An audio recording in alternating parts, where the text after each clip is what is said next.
Aujourd'hui, on commence une nouvelle série de messages sur la thématique extrêmement spirituelle, thématique d'enseignement sur l'argent. Et on veut parler cash du cash. C'est un jeu de mots facile. On veut parler cash du cash. Tous les sujets de discussion ne se veulent pas. On est d'accord? Tous les sujets de discussion n'ont pas la même valeur. Moi, ça m'arrive parfois pour étudier ou pour lire, etc., de me mettre dans un café pas très loin de chez moi, un café que j'aime bien. Et il y a beaucoup de gens un peu du quartier qui sont là, etc. Et ce que j'aime dans ces moments-là aussi, des fois, je sors de ma lecture, je sors de mon étude et j'écoute juste un peu ce qui se passe. Alors, j'entends pas toutes les discussions et puis je vais pas être indiscret, mais c'est marrant comme il y a des ambiances différentes selon les tables. Selon les sujets de discussion, on voit que les ambiances sont différentes, les cœurs sont disposés différemment. Il y a des sujets qui amènent rapidement de la bonne humeur, qui amènent de la joie, qui amènent des sourires, parfois même des rires. Et ça, c'est tellement chouette dans un café lorsqu'il y a quelqu'un qui a une exclamation de rire, etc. Et puis tout le monde se tourne. Et il y a comme une ambiance qui vient toucher les autres tables. Il y a d'autres sujets qui sont peut-être plus graves, plus sérieux. Et puis tu sais, il y a des gens qui discutent de sujets là. Vrais sujets, il y a une vraie conversation, il y a un vrai débat parfois, etc. Des fois la voix augmente et tout, mais tu vois que c'est sérieux. D'autres sujets sont plus émotionnels, sont parfois aussi tellement émotionnels que ça peut amener des larmes. Ça n'arrive pas souvent dans un café, mais quand même, parfois, il y a des gens qui ouvrent leur cœur et tu vois que là, il y a quelque chose qui vient de se débloquer, ou il y a quelque chose qui a été dit, ou quelque chose qui vient du profond de la personne qui a été dit. Mais il y a des sujets dont on ne parle quasiment jamais. Il y a des sujets de discussion qui sont en réalité plutôt tabous, parce que gênants. Parce que lorsque tu en parles, l'autre te regarde bizarrement et dit « je ne sais pas si on va parler de ça, t'as pas un autre sujet de discussion ?» Parmi ces sujets tabous, celui peut-être qui est en tête de liste, c'est le sujet de l'argent, la question de l'argent. Ma femme, l'autre jour, me parlait en fait d'une situation un peu cocasse, un peu rigolote à son travail, où elle est chef d'une équipe de 12, etc. Et puis elle aime bien ce rôle-là, mais parfois elle se trouve dans des discussions où justement c'est vraiment une discussion chef-employé, etc. Et puis la personne parlait avec elle et tout ça, puis un petit peu comme ça, glissant sur le côté d'un coup, elle voulait s'intéresser de savoir si son salaire à elle correspondait un petit peu à la moyenne des autres, etc. Mais sans vraiment aborder le sujet, de manière un petit peu détournée, parce que gênant. Et Christina voyait que c'était un sujet qui gênait la personne, etc. Et donc la question de l'argent peut rendre plutôt parfois inconfortable, nerveux et parfois mal à l'aise. Et certains, je viens de dire le mot argent et vous êtes mal à l'aise, et là, vous êtes en train de réfléchir par quel moyen vous allez vous lever, partir. Trop tard, on a fermé la porte de l'église à clé. Vous êtes obligés d'être là ce matin avec nous pour entendre parler de ça. Si tu ne me crois pas que ce sujet-là est un sujet gênant pour beaucoup d'entre nous, tourne-toi vers ton voisin, ta voisine et pose-lui la question, Franco, combien toi tu gagnes ce mois? Ou alors une question peut-être encore plus intense. Combien tu as dépensé cette semaine? Là, tu peux te retrouver face à quelqu'un qui se sent assez gêné, face à un silence aussi, parce que c'est un sujet qui peut amener du malaise. La plupart d'entre nous, en fait, sommes mal à l'aise lorsqu'on parle d'argent, surtout lorsqu'on parle de mon argent. On peut parler de l'argent de manière générale, mais lorsqu'on parle de mon argent, c'est autre chose. Tu vois, l'argent est un sujet dont on parle peu dans notre culture, mais paradoxalement, on est un des pays et une des générations les plus riches qui ait jamais existé. Je ne sais pas si tu sais ça. On vit dans une culture, dans un pays extrêmement riche. À Genève, on est entouré de richesses et d'argent. On est, peut-être certains vous le savez, certains vous ne savez pas, mais c'est la plaque tournante de toutes les matières premières en Europe. Donc il y a beaucoup d'argent qui passe, des millions, des milliards qui passent tous les jours ici à Genève. Nos hôtels sont remplis des gens qui ont les plus grandes fortunes du monde. Non seulement ça, il y a de l'argent qui passe, il y a des gens riches qui passent, mais beaucoup de Genevois sont riches. Une étude londonienne a été publiée, le cabinet Henley & Partners a démontré que parmi les 510 000 habitants du canton de Genève en 2022, il y avait environ 90 300 millionnaires à Genève. 90 300 sur 510 000, ça fait une personne sur 5. On est combien dans la salle? Il y a des gens, il y a des millionnaires au milieu de nous, mais ils sont bien cachés. Si jamais vous faites partie de cette tranche-là, approchez-vous de nous, de moi. J'ai des projets à te proposer, il y a plein de choses à faire pour l'Église, on est contents. J'entends déjà des gens se dire, oui, il y a des riches et on le sait, mais en tout cas, moi pas. En tout cas, moi, je ne suis pas riche. Et c'est ce que je pensais aussi, avant de découvrir que plus de 50%, on parle de près de 60% du monde entier, au niveau mondial, vivent avec moins de 1 franc 50 par jour. Et j'ai découvert cette réalité-là en ouvrant un livre qui m'a coûté 20 francs. Je lisais cette réalité-là dans un livre qui coûtait 20 francs. C'est-à-dire que ce livre-là, c'était la moitié du budget peut-être d'une famille dans un autre coin du monde. Et là, j'ai réalisé que moi aussi, je fais partie des riches de ce monde. C'est vrai, tout est relatif. Mais la vérité, c'est que toi et moi, on fait partie des gens les plus riches de cette planète. Ça s'adresse à nous. Même si on n'est pas les plus riches, nous vivons dans un pays extrêmement riche. Nous avons la sécurité financière et il y a très peu d'entre nous qui en ce moment se posent la question de si on va manger demain soir ou après-demain. On se pose plutôt la question, qu'est-ce que je vais manger?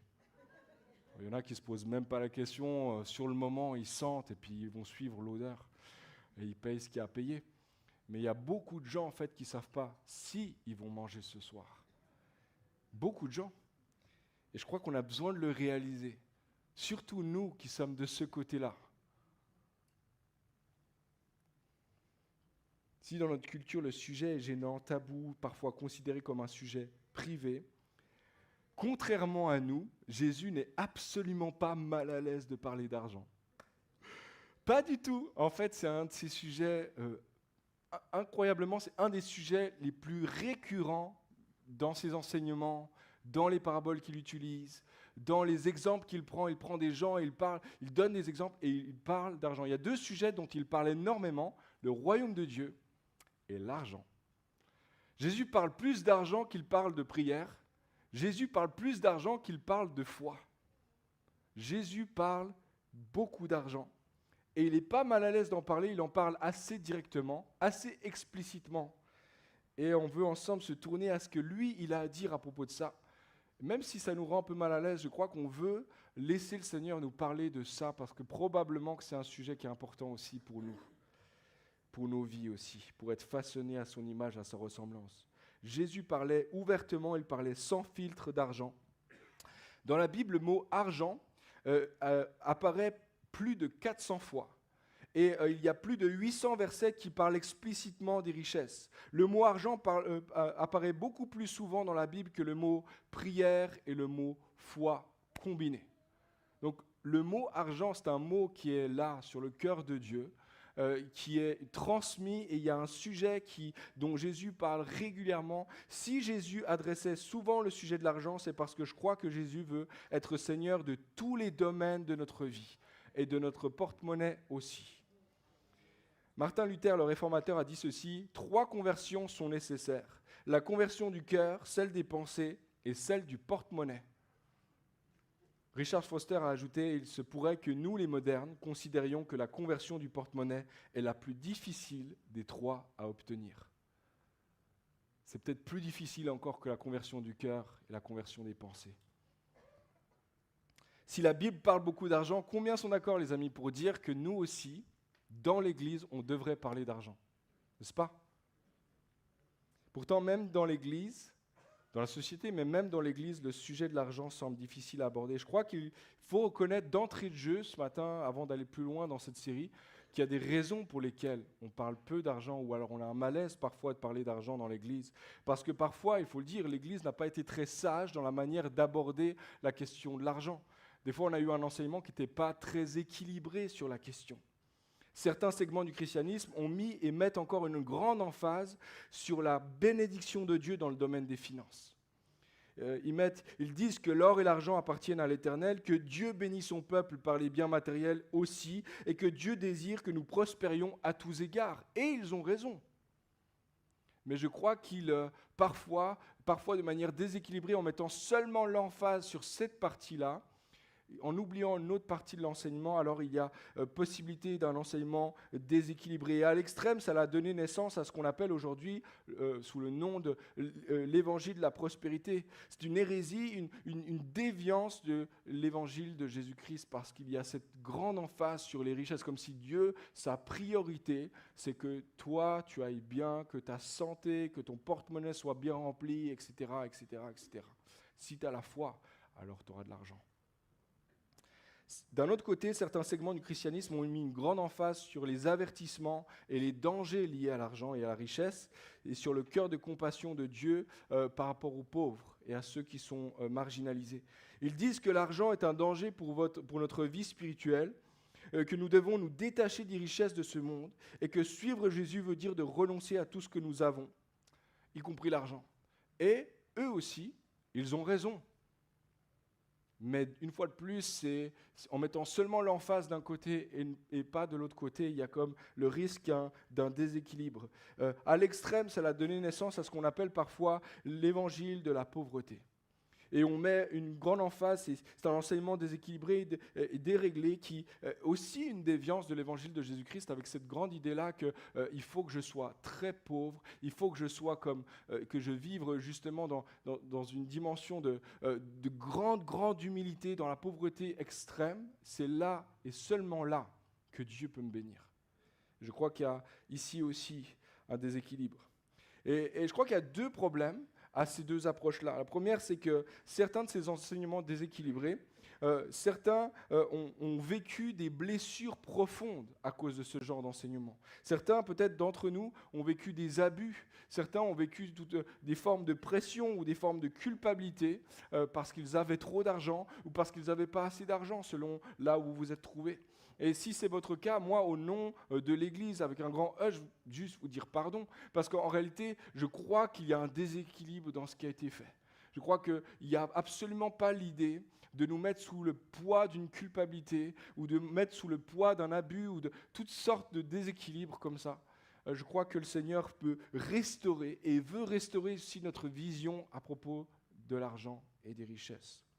C'est le premier problème. Deuxième problème, c'est que je crois que ces deux enseignements ou ces deux approches déséquilibrées ne tiennent absolument pas compte de l'enseignement biblique sur la question dans son ensemble.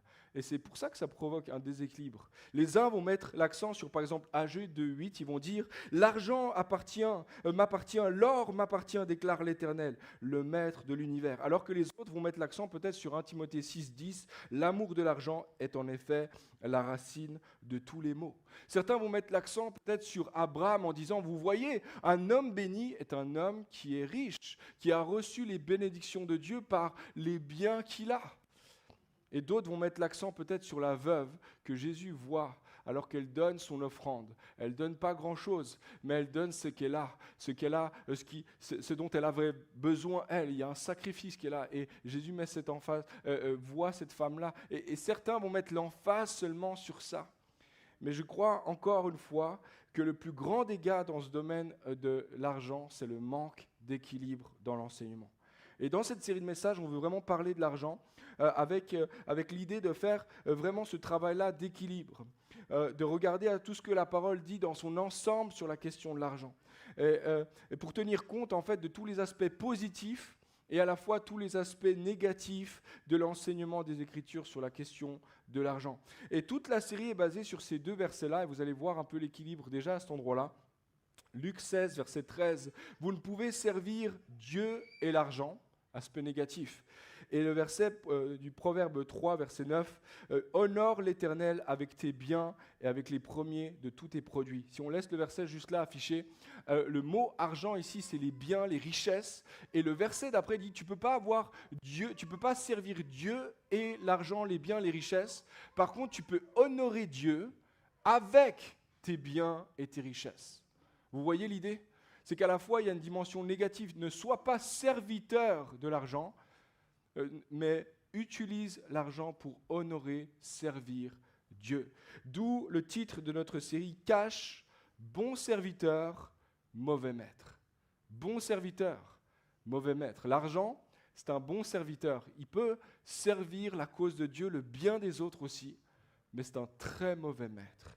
Et on va regarder ça tout au long de la série. Tout au long de cette série, on va regarder à plusieurs principes à propos de l'argent, ce que Dieu dit ou ce que la Bible enseigne à propos de l'argent, afin qu'elle ne soit pas maître de nos vies, mais qu'elle soit au service de notre foi chrétienne.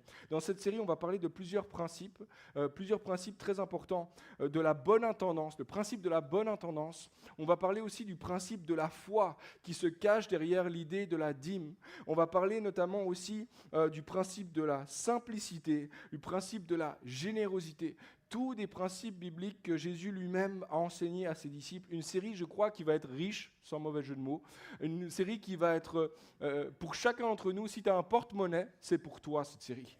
Même s'il n'y a pas grand-chose dedans, peu importe si tu as beaucoup, pas beaucoup dans ton compte en banque, cette série, elle est pour chacun d'entre nous et je t'encourage à être présent et à préparer ton cœur aussi parce que c'est un sujet sensible, on le sait.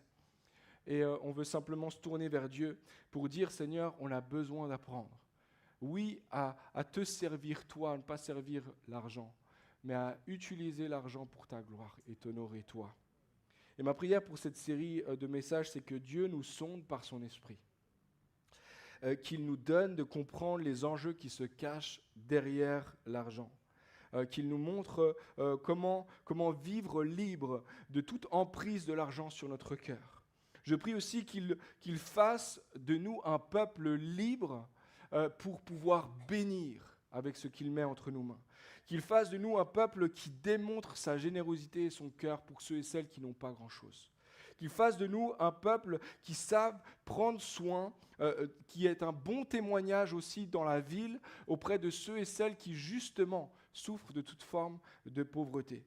Et je crois que le Seigneur veut faire de nous, ma prière, c'est que Dieu fasse de nous un peuple qui ne sert pas l'argent par amour des richesses, mais un peuple qui se sert de l'argent pour aimer Dieu et aimer notre prochain. Peu importe si ce matin, tu te considères comme très riche, peut-être tu es millionnaire, ou pas du tout, puis tu te sens, tu ne sais pas trop même comment terminer la fin du mois, souvent tu manges du riz les 15 derniers jours du mois. Si c'est ta réalité, je crois aussi que c'est pour toi et c'est pour moi cette série ce matin. Amen.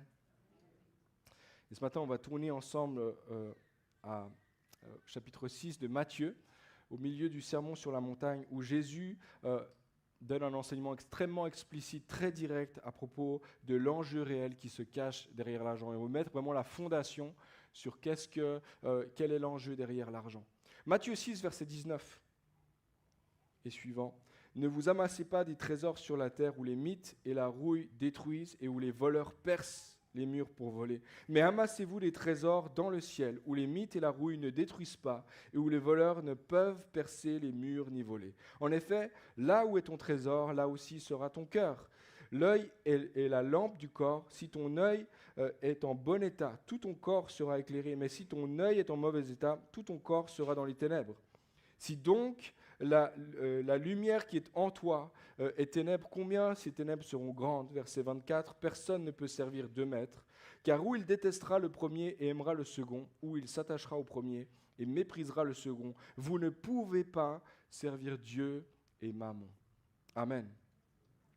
On est au milieu du sermon sur la montagne, un des enseignements les plus connus, les plus importants de Jésus qu'il adresse à ses disciples. Et il adresse spécifiquement le sujet de l'argent, des richesses. Et il parle de l'enjeu qui se cache derrière l'argent. Et c'est intéressant pour moi de voir que Jésus est en train de parler à ses disciples, il les enseigne sur toutes sortes de choses spirituelles extraordinaires. Il leur parle de la Bible, il leur parle des disciplines spirituelles, il leur parle du royaume de Dieu, la prière, l'aumône, le jeûne, etc. Toutes sortes de choses qui construisent la vie spirituelle.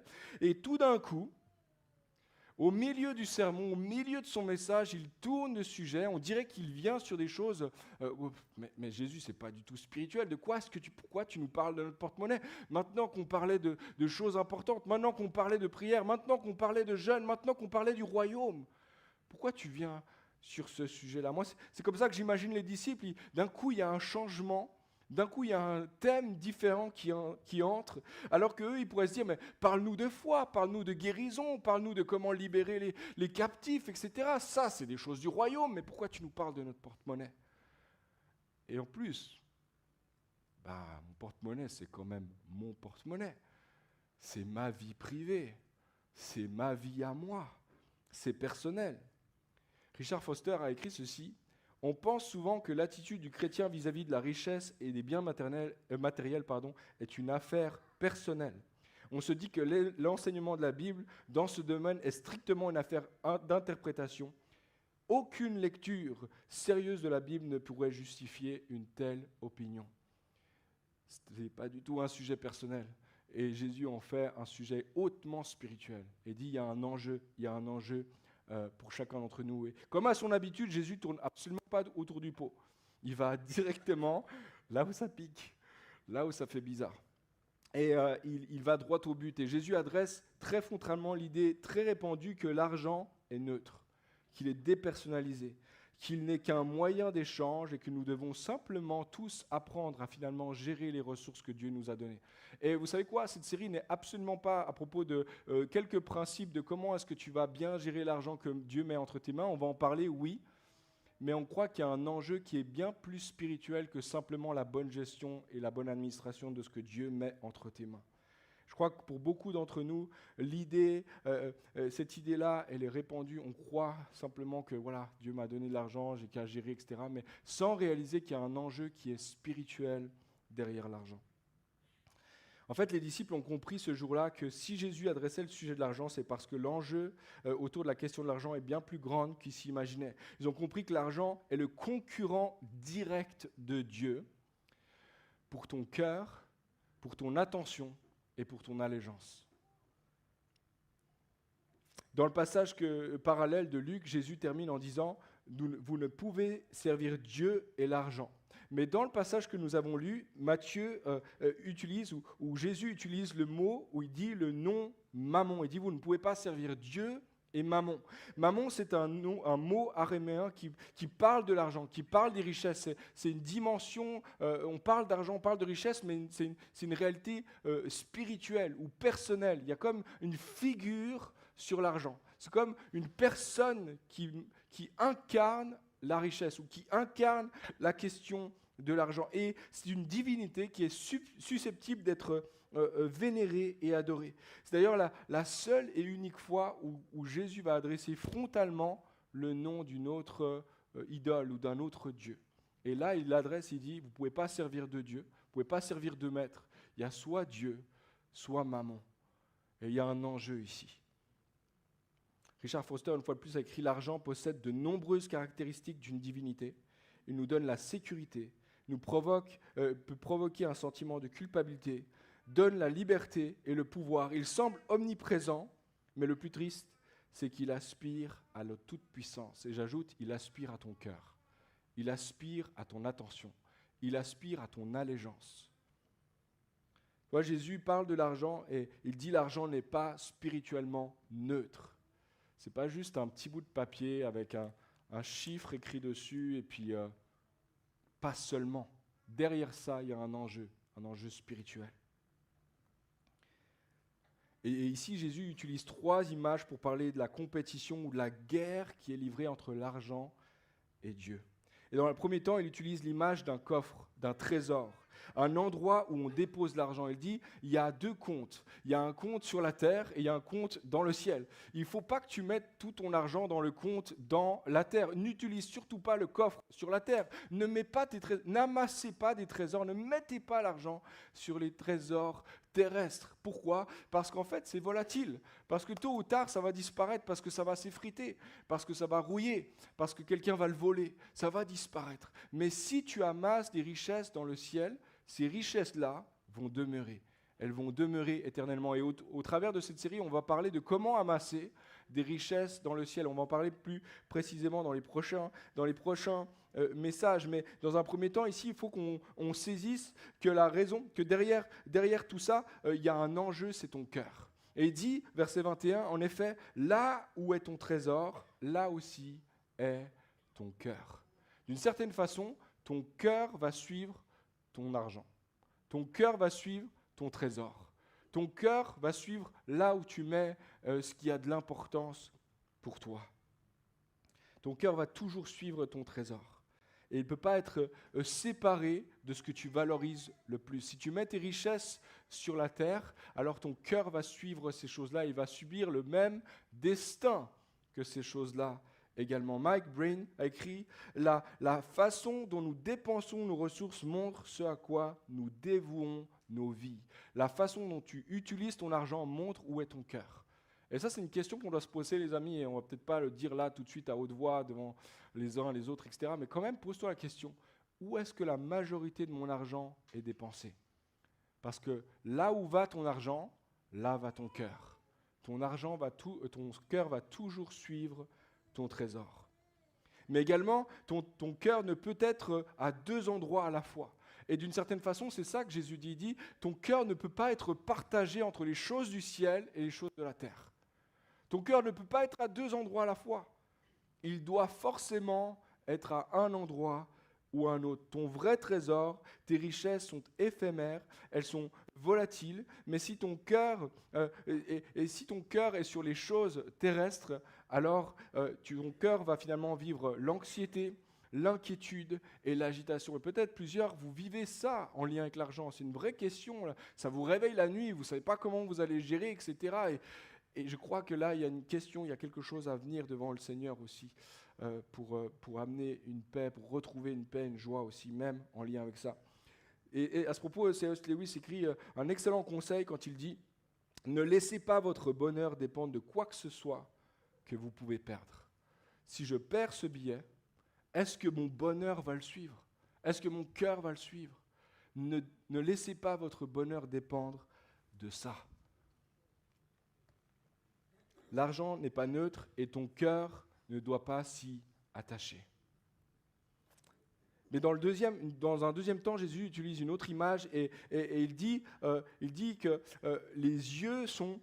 c'est une image qui parfois nous échappe, mais il dit que les yeux sont comme les lampes du corps. Et il dit en fait, si tes yeux voient bien, si tes yeux sont sains, alors tout ton corps est éclairé, c'est-à-dire que si tu vois bien, ton corps va aller bien parce qu'il va suivre le bon chemin, il ne va pas être troublé, il ne va pas être dans la nuit.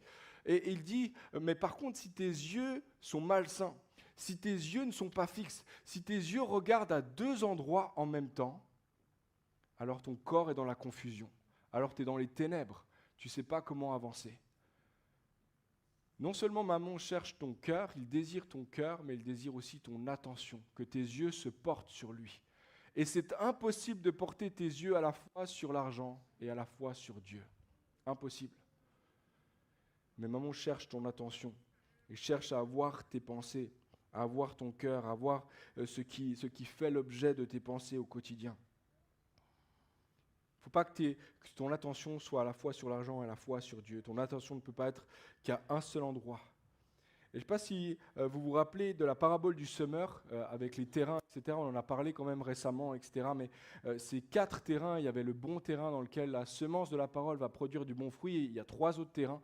Et le 3e terrain, c'est le terrain des épines et des ronces. Et ce 3e terrain-là, donc la semence, c'est la parole de Dieu. Et lorsqu'elle tombe dans un terrain épineux, en fait, elle est étouffée et elle ne peut pas grandir, elle ne produit pas le fruit. Et Jésus va dire au Matthieu 13, verset 22, les épines sont les préoccupations de ce monde et les attraits trompeurs des richesses qui étouffent cette parole et la rendent infructueuse. D'une certaine façon, si ton attention est à la fois sur l'argent, à la fois sur Dieu, la parole de Dieu n'est pas capable de produire ce qu'elle a été faite pour être envoyée dans ta vie. Mammon veut ton cœur, il veut ton attention, mais il veut, troisièmement, ton allégeance. Jésus termine en disant, il fait juste ce constat logique, personne ne peut servir 2 maîtres. Et souvent, on s'imagine que là, il est en train de gronder ou de dire « tu ne peux pas servir 2 maîtres ». Non, il fait juste un constat, il dit juste « c'est impossible de servir 2 maîtres ». Je ne sais pas si toi, tu as 2 travails à 100%, mais c'est impossible de combler les attentes de tes 2 patrons à 100%. Tu vois, si tu as 2 patrons, il y en a un des 2 qui va être délaissé. Il y en a un des 2, peut-être que les 2 seront saoulés à la fin, mais il y en a en tout cas un des 2 qui va dire mais toi, je te paye à 100%, tu ne fais pas le boulot. Tu vois, si tu as 2 patrons, Un des deux, ça ne va pas marcher. Et Jésus fait juste le constat, il dit, c'est impossible d'avoir 2 maîtres. Tu dois choisir. Tu dois servir soit Dieu, soit servir Mammon. Ne choisis pas les deux. Mammon cherche ton cœur, désire ton allégeance ou ton attention, et il veut ton allégeance, il veut que tu le serves, toi. D'une certaine façon, Jésus est en train de dire que l'argent est un concurrent direct de Dieu pour gagner ton cœur, pour gagner ton attention et pour gagner finalement ton service et ton allégeance. Laisse-moi te dire ce matin que l'argent, c'est un bon serviteur, mais un très mauvais maître. Et je vous le dis d'expérience, parce que moi, pendant longtemps, même dans ma vie chrétienne, j'ai eu un vrai défi avec la question de l'argent. Et pour moi, ça prend vraiment sens ce que Martin Luther disait par rapport aux 3 conversions. C'est vraiment dans ce ordre-là que je l'ai vécu, moi. Parce que je dirais que moi, ça fait bientôt 20 ans que je suis Jésus, que j'ai choisi de suivre Jésus au quotidien, etc. Mais ça fait un peu plus d'une dizaine d'années seulement que j'ai commencé à dire, Seigneur, oui, mon porte-monnaie aussi est pour toi. Oui, aussi, mon argent, c'est toi qui règnes là-dessus. Je vivais toutes sortes d'anxiétés en lien avec l'argent. On va parler de plusieurs principes, le principe de la dîme, le principe de la générosité, toutes sortes de principes. Mais moi, je ne pouvais pas les vivre parce qu'il y avait une vraie tension à l'intérieur de moi et je voulais à la fois servir Dieu. Puis en même temps, je ne voulais pas laisser finalement Dieu contrôler la question de mes finances ou la question de mon porte-monnaie. Et je vivais avec ce projet de servir 2 maîtres à la fois. J'étais super inconfortable. C'est comme quand tu es assis entre 2 chaises. Tu es très mal à l'aise assis entre 2 chaises. Il faut choisir une des 2 chaises, ça va aller mieux. Et moi, je l'ai vécu comme ça. Et c'est fou pour moi parce qu'après la conversion de mon cœur, il a fallu passer par toutes sortes de conversions aussi à propos de ma vie professionnelle, de mes projets, de dire pas seulement mes projets, mais tes projets à toi, Seigneur. Ma conversion sur le plan de ma vie sexuelle, Seigneur, je te remets ma vie sexuelle entre tes mains. Je m'abandonne à toi dans ce domaine-là. Et c'est bien plus tard que j'ai pu dire, Seigneur, mon porte-monnaie aussi, c'est toi qui en es le maître, c'est toi qui es le chef, c'est toi qui es devant. Et je veux abandonner ça aussi à toi. Ce qui est fou pour moi, c'est que j'avais jamais imaginé, que j'avais pas pensé, même pendant 10 ans, près de 10 ans de marche avec le Seigneur, j'avais jamais imaginé qu'il y avait cette compétition, qu'il y avait cette concurrence-là qui se passait à l'intérieur de moi. Pour mon cœur, pour mon attention et pour mon allégeance. Et je crois que beaucoup d'entre nous, on n'est pas conscient de ce combat-là. On n'est pas conscient que le terrain de notre cœur, c'est un terrain de guerre où Mammon cherche à gagner et Dieu veut avoir la pleine allégeance de ton cœur. Timothy Keller a fait le constat suivant après plus de 40 ans de ministère pastoral dans une des villes les plus influentes du monde, New York. Il a écrit « J'ai entendu des gens me confesser toutes sortes de péchés dans tous les domaines et dans toutes les variations d'intensité qui existent. Mais je n'arrive pas à me souvenir de quelqu'un qui soit venu me dire « Je dépense trop d'argent pour moi-même. Je crois que ma cupidité fait du mal à ma famille, à mon âme et aux gens qui m'entourent. » 40 ans de vie pastorale dans une des villes les plus influentes où il y a des gens très riches qui passent, beaucoup d'argent qui est brassé, très peu de gens qui réalisent qu'il y a un combat pour leur cœur en lien avec l'argent. La réalité, les amis, c'est que nous sommes beaucoup, je crois, beaucoup plus aveuglés que ce que nous le croyons à propos de l'argent. On s'imagine qu'en fait, c'est pas si grave, que c'est pas si grave finalement si, d'une certaine façon, je gère quand même un peu. Que l'argent est quand même un tout petit peu mon maître, d'une certaine façon. On ne le dit jamais comme ça, parce que personne ne veut dire qu'il a un maître. Mais peut-être que tu le vis, toi, parce que tu as une soif à l'intérieur de toi de toujours posséder plus, de toujours avoir plus. Puis ce que tu as acheté hier, ça ne te suffit plus pour aujourd'hui. Puis tu as comme l'impression que tu as encore besoin d'acheter, et en acheter, et acheter. Et lorsque tu auras assez acheté, peut-être que là, tu te sentiras bien. Peut-être qu'au contraire, c'est tout à fait l'inverse. Tu as l'impression qu'en gardant, là, tu crées de la sécurité, du contrôle. Tu prépares ton avenir. Et d'une certaine façon, tu es en train de dire ma paix, ma joie, mon avenir, mes désirs les plus profonds seront comblés en Dieu, en l'argent. Je chercherai dans l'argent, en fait, ce que seul Dieu pourrait me donner. Est-ce qu'il serait possible que ton cœur soit partagé, que le trône de ton cœur soit partagé entre Dieu et l'argent? Est-ce qu'il est possible que ton attention soit comme détournée par l'argent? Est-ce qu'il est possible que même sans le savoir, l'argent ne soit pas juste un serviteur, mais soit devenu d'une certaine façon un maître aussi dans ta vie? Et là, je dis ça, et il n'y a pas du tout de condamnation, je vous l'ai dit, moi-même, je l'ai vécu. Et je crois qu'on a besoin, toutes et tous, de réaliser cet enjeu-là, et de dire, Seigneur, encore, oui, ce sujet-là, je te le remets entre tes mains.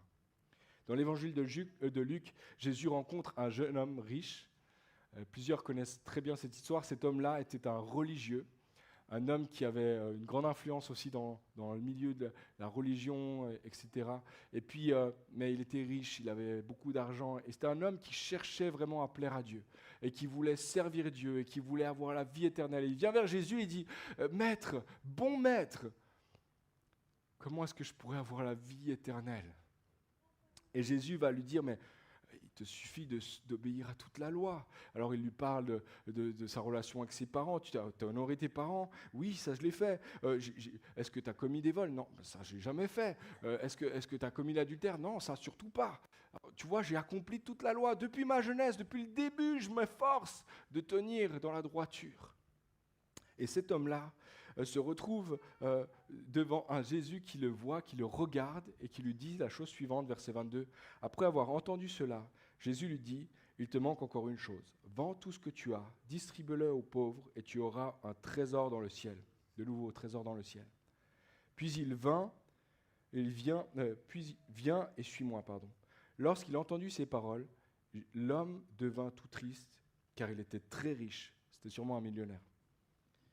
Voyant qu'il était devenu tout triste, Jésus dit qu'il est difficile à ceux qui ont des richesses d'entrer dans le royaume de Dieu. Qu'il est difficile. Et je crois qu'il y a un autre passage parallèle dans les évangiles où Jésus le regarde avec amour. Il le voit partir, mais il le regarde avec amour. Tu vois, le gars est très sincère. Il aime Dieu. C'est un homme religieux, c'est un homme qui prie, probablement qui va à l'église tous les dimanches, il sert, il donne, il fait tout ce qu'il peut. Le gars, il est sur la loi, il obéit à chaque commandement. Le gars donne sa dîme, c'est sûr. Tu vois, ce n'est pas une question, il obéit à la loi. Il donne, il fait l'aumône aux pauvres, etc. Il donne. Et en même temps, il est riche. Et probablement, puisque c'est un homme droit, il a gagné cet argent de manière légale, il l'a fait de manière honnête, c'est quelqu'un qui a bien travaillé. Il mérite d'une certaine façon d'avoir ce salaire, d'avoir cet argent-là. Et cet homme riche, Jésus le regarde et lui dit, il y a quelque chose en fait en toi qui règne, que tu as besoin d'abandonner, que tu as besoin de laisser. Mammon cherche ton cœur, il cherche à dominer ton cœur. Il veut ton attention, il veut ton allégeance.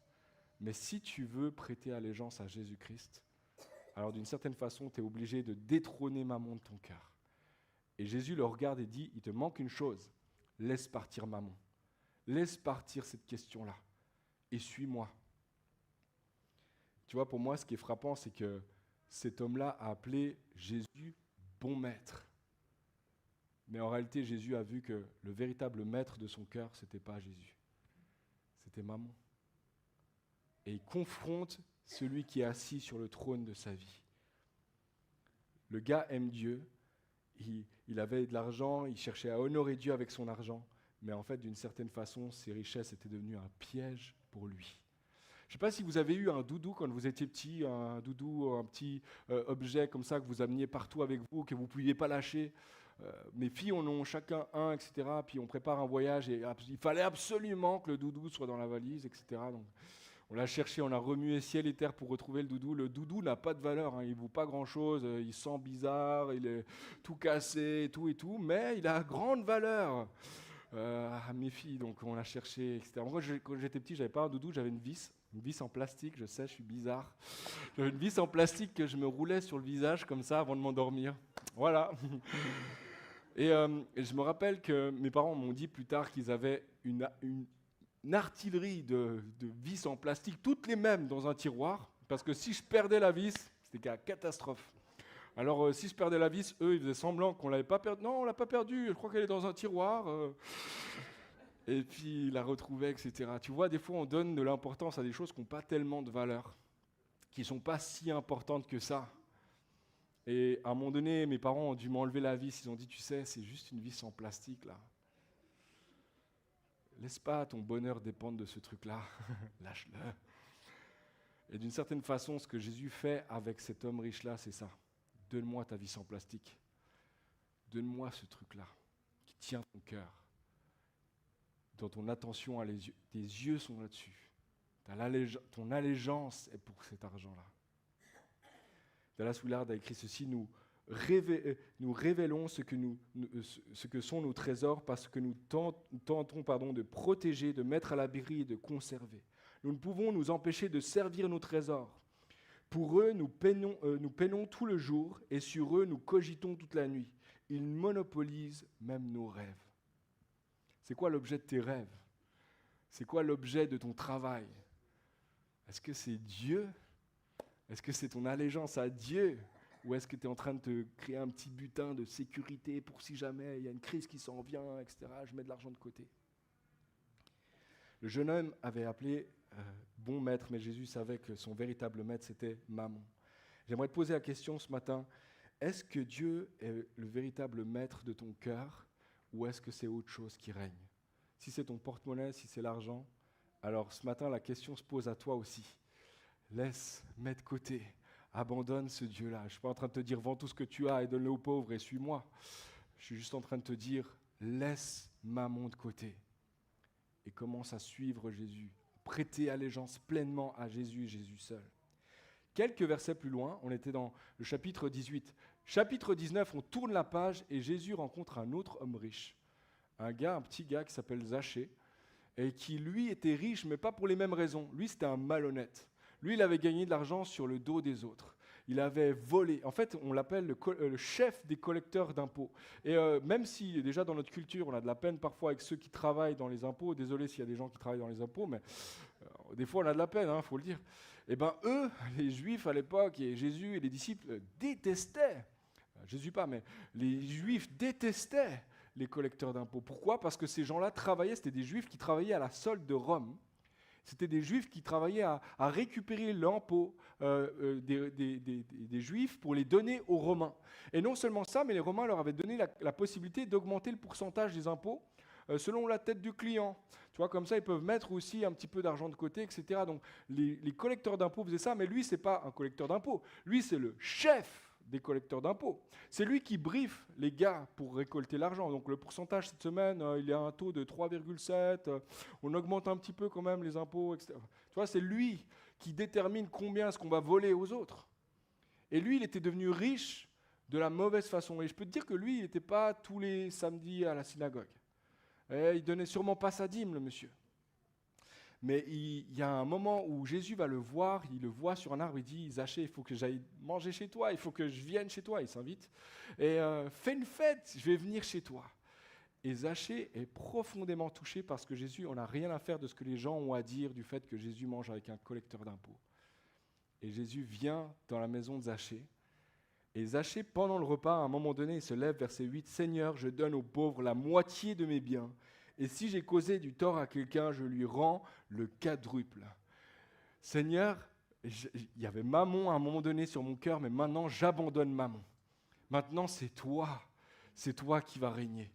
Et laissez-moi vous dire, il donne la moitié de ses biens, ça devait être un gros pactole, mais en plus de ça, il va rembourser aux 300% les gens qu'il a volés.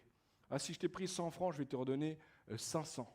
Si je t'ai pris 1000, je vais te redonner 4000. Je vais te donner plus, je vais te rendre ce que je te devais, mais en plus, je vais donner. Donc, d'une certaine façon, Zachée fait exactement ce que Jésus avait demandé au jeune homme riche. Vends tout ce que tu as, donne-le aux pauvres et suis-moi.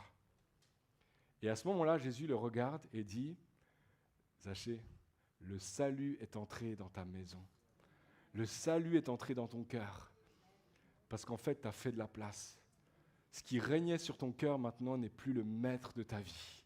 C'est moi qui suis devenu le maître de ta vie. Le salut est entré dans ton cœur. Parfois, on s'imagine que c'est parce que tu as donné que tu reçois le salut. Non. Le fait qu'il ait donné, c'était un signe que le salut était entré. C'était un signe extérieur que le salut était entré en lui. Zachée avait accumulé d'énormes richesses de manière malhonnête et immorale. Et il rembourse maintenant et devient un acteur pour lutter contre toute forme d'injustice et de pauvreté. Alors qu'il était celui qui servait Mammon, maintenant il sert Dieu et Mammon devient son serviteur. Pour l'avancement du royaume, pour la gloire de Dieu, pour lutter contre toute forme d'injustice. Parce que son cœur a été transformé maintenant, son porte-monnaie devient un bras capable d'honorer Dieu et de bénir ceux et celles qui se trouvent autour de lui. On va prendre dans quelques instants juste un temps de prière en terminant ce culte, mais Mammon avait été délogé par Jésus. Et je crois, les amis, qu'en commençant cette série de messages, on pourrait s'égarer simplement en donnant plein de principes de comment bien gérer les ressources, etc. Mais il y a d'abord, premièrement, le besoin de déloger Mammon, de dire tu n'as plus la place sur mon cœur. C'est Christ qui va régner sur mon cœur. Je ne peux servir, les amis, je crois qu'on doit réaliser, tu ne peux servir deux maîtres. Tu peux servir soit Dieu, soit Mammon. Et ce matin, c'est un choix qui se présente à toi, qui se présente à chacun d'entre nous de dire Jésus règne sur mon cœur. Non pas Mammon, non pas l'amour de l'argent, non pas la recherche d'obtenir le bonheur et la joie dans tout ce que j'ai cherché à accumuler. Le bonheur et la joie en toi et en toi seul. Patrick, peut-être on pourrait jouer quelques notes. Et je voudrais simplement terminer l'histoire que j'ai commencée tout à l'heure. Je vous ai dit que pour moi, c'était une histoire personnelle, tout ça, parce que moi-même, pendant longtemps, j'ai lutté avec ça. Et je me rappelle d'avoir vécu plusieurs expériences où vraiment c'était la lutte à l'intérieur. Ma femme n'avait pas du tout ce problème-là, on s'est mariés, etc. Puis elle est plutôt du genre très généreuse, etc. Principe de la dîme, pour elle, c'était un acquis, elle l'a fait depuis son enfance, etc. Pas de problème, on donne, on donne, on donne. En fait, le moins on a, le mieux c'est. Puis moi, j'étais là, non, donne pas trop, il faut quand même qu'on vive, hein, à un moment donné, faut payer tout ce qu'on a et tout. Et puis, tu vois, ça a révélé le fait qu'elle était comme ça en avance sur ce sujet-là, ça a révélé tellement, en fait, mon insécurité. Et à plusieurs reprises, on s'est pris la tête. Ça a été un grand sujet pendant presque 3 ans. Ça a été un sujet, peut-être le sujet principal de nos engueulades l'un avec l'autre. On s'engueule parfois. Nous aussi. Et ça a été un sujet vraiment important. Et en fait, ça a révélé petit à petit une insécurité qui était là. Parce qu'en fait, d'une certaine façon, je louais le Seigneur le dimanche matin en disant « Ma vie dépend de toi ». Mais le lundi matin, je comptais mes sous. Ma vie dépend de toi.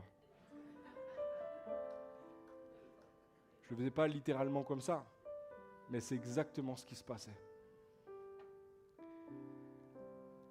Et on a eu plusieurs expériences, belles expériences aussi, où j'ai vu que le Seigneur, d'une certaine façon, avec grâce, m'amenait devant cette même question qu'il a posée au jeune homme riche. Laisse, abandonne ça, laisse-le entre mes mains, abandonne Mammon, laisse l'amour de l'argent de côté, laisse ta sécurité de l'amour de l'argent ou de l'argent tout court. Et une expérience qui était vraiment marquante, à un moment donné, on a commencé alors petit à petit à donner la dîme, petit à petit à donner aussi autour. Et vraiment, c'était un enjeu à chaque fois, c'était un combat, etc. Mais je me rappelle très très bien d'une fois, on était à ce moment-là, on était étudiants au Québec, on n'avait pas beaucoup d'argent, on avait mis de l'argent de côté pendant longtemps pour pouvoir partir se former au Canada pour l'école biblique, etc. On avait eu un certain montant d'argent, mais réparti par mois, on n'y arrivait pas. Hein. Dès le début, on savait qu'on n'allait pas y arriver. Mais moi, j'étais convaincu que d'une manière ou d'une autre, j'ai trouvé un petit job dans une sandwicherie, etc. Puis je comptais mes sous, on va y arriver, on va y arriver. On prie, mais quand même, on va y arriver et tout. Et je me rappelle très bien qu'on s'est retrouvés sur le compte, il restait ce qu'il fallait pour tenir encore 1 mois. On était là encore pour 1 année. On était là pour rester encore 1 année, mais il nous restait seulement de quoi tenir encore 1 mois. À ce moment-là, on dépendait déjà de la banque alimentaire de l'église qui nous donnait chaque semaine un panier de nourriture et c'était une grâce, vraiment, ils donnaient ça à tous les étudiants, on était reconnaissants. Mais en fait, je voyais, on n'y arriverait juste pas, on ne va pas y arriver, etc. Et moi, je luttais à l'intérieur de moi, j'avais des anxiétés, je me réveillais la nuit, je disais, mais Seigneur, on va mourir ou quoi? Tu nous as fait venir ici pour mourir ou quoi? C'est génial qu'on apprenne à propos de Dieu, mais après, qu'est-ce qu'on fait si je ne peux pas donner à manger à ma fille? Tu vois, il y avait une vraie anxiété avec ça. Et je me rappelle très très bien de cette fois-là, en tant que groupe de jeunes, on avait un grand groupe de jeunes, on était à peu près 250 jeunes les vendredis soirs, et on avait un projet missionnaire, un projet de mission, on voulait atteindre le quartier dans lequel on était, etc. Et on a fait un pas de foi en tant qu'église, on a dit ensemble on va donner. Et ce soir-là, il y a eu vraiment plusieurs dizaines de milliers de dollars qui ont été levés, etc. Mais moi, j'avais mon compte en banque, puis je voyais ma femme à côté qui était là. Let's go, on donne, on y va. Parce qu'elle n'avait pas de problème, Dieu va pourvoir, on ne sait pas trop comment, il va pourvoir. Et puis moi, j'étais là, non, on ne peut pas donner, arrête de me faire des signes. Lâche-moi, tais-toi, adore le Seigneur. Et je me rappelle très bien de cette question à l'intérieur de moi. De qui est-ce que dépend ta vie? De quoi dépend ta vie, Raphaël? Et je crois que c'est le Saint-Esprit qui me posait cette question, vraiment, de quoi dépend ta vie? Est-ce que c'est tes sous là? Et je me rappelle, à un moment donné, je me suis tourné vers ma femme et j'ai dit, ok, je vais faire confiance, je vais y aller. Ça fait déjà un petit moment qu'on pratiquait la dîme, etc. Mais là, c'était un vrai pas. C'était de dire, Seigneur, on n'a plus rien, mais tout ce qu'on a, tout ce qui nous reste, c'est pour toi. Et on va avoir ta main parce que tu es bon et tu es fidèle. Je ne suis pas en train de dire que tu dois faire ça ce matin. Je te parle juste de mon expérience à moi. Je ne crois pas que c'est un principe qui est général, que tu dois faire forcément. Je dis juste que moi, à ce moment-là, il y avait un... Et l'enjeu, ce n'était pas mon porte-monnaie. L'enjeu, c'était mon cœur ce jour-là. C'était de dire, tu veux servir le Seigneur? Génial. Mais de qui dépend ta vie, Raphaël? Et je me rappelle avoir amené l'enveloppe. On fait une promesse de don, etc. Puis tout de suite, à la sortie, il y a une machine où tu peux donner, etc. C'était équipé comme ça, l'église. Et du coup, je me rappelle avoir mis la carte, et puis mis le code, et puis juste mis le montant qui nous restait, et dire, voilà, Seigneur, on va dépendre de toi. Je ne vais pas dépendre de ça. Et c'est fou, les amis, c'est fou, mais quelques jours plus tard, on parle de peut-être une semaine plus tard, le patron de Christina travaille dans un bureau d'architecte, mais un salaire vraiment misérable, vraiment pas grand-chose. Et son patron lui dit, écoute, je vois tout ce que tu fais et tout ça, et je ne sais pas pourquoi, mais j'ai l'impression que Dieu m'a parlé, c'était un chrétien, Dieu m'a parlé et m'a demandé simplement de doubler votre salaire, de doubler ton salaire, et en plus de soutenir Raphaël pour ses études. Et d'un coup, on s'est retrouvés du jour au lendemain, et en plus de ça, je t'offre encore 2 semaines de vacances. C'était vraiment... il s'est passé un truc. Et là, Christina, elle rentre à la maison, grand sourire, tu sais, le regard de « je te l'avais bien dit ». Et moi, j'entends ça et je commence à pleurer. Je dis « Seigneur, tu as fait tout ça juste pour que j'abandonne, pour que je fasse confiance, pour que vraiment je dise « c'est toi qui règnes sur mon cœur, tu as toute mon attention et mon allégeance est pour toi seul ». Et ce jour-là, c'était la manière de dire « Maman, hors de ma vue, hors de ma vie ». Hors du trône de ma vie. Je me suis retrouvé quelques mois plus tard, on était déjà de retour en Suisse et à un moment donné, je me suis retrouvé d'année en année, c'est assez fou, mais je vois le Seigneur me donner la capacité d'aimer plus, même avec mes biens. Et je suis tellement encouragé, moi ça me touche, peut-être ça ne vous touche pas comme moi, mais moi ça me touche parce que je me suis retrouvé à plusieurs occasions à dire à Christina, pourquoi on ne donnerait pas à cette famille-là? Et pourquoi on n'aiderait pas à cet endroit-là? Et c'est moi qui viens avec des projets, elle-même à un moment donné elle dit, oh Raph, calme, 3 enfants quand même, etc. Et moi il y a un truc en moi qui dit non, parce que je veux plus que maman règne sur ma vie. Je vous dis pas que tout est fini et puis que je suis arrivé et puis que je suis parfait, pas du tout. Je suis juste en train de te dire que si ce matin tu te tournes vers Dieu et tu dis « Hors de ma vue, maman, hors de ma vie, hors du trône de mon cœur, tu n'as plus de droit sur moi. » Je crois que Dieu est fidèle et je crois que Dieu va te donner de réaliser qu'il te transforme par ce biais-là. L'enjeu, ce n'est pas ton porte-monnaie. L'enjeu, c'est ton cœur. L'enjeu, c'est ta vie. Personne ne peut servir de maître. Vous ne pouvez servir Dieu et maman.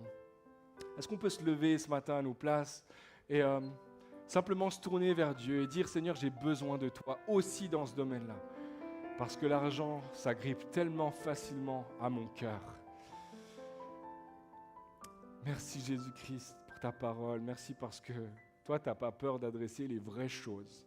Tu n'as pas peur de venir dans les sujets qui parfois nous rendent inconfortables, gênés.